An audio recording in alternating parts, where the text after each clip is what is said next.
Назарбаев зияткерлік мектептерінде өткізіліп жатқан семинарға қатысып отырмыз.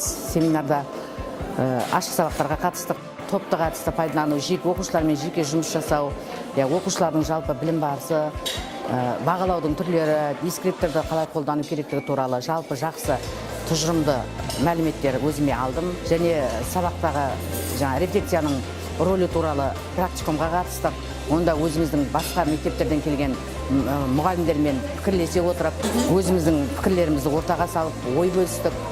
Семинардан алған әсерім өте мол.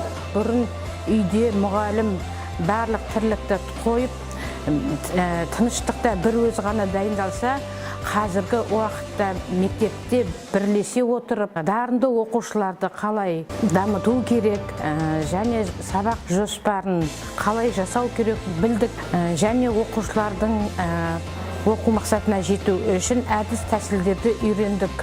Физика пәнінен 9 және 10 сыныптарда ашық сабақтарына қатысты. Өте қиын болса да соны теориялық жүзінде дәлелдеп, эксперименттер арқылы, сызба нұсқаулар арқылы көрсетіп, оқушылардың қызығушылығын арттырып, өз деңгейіне өтті.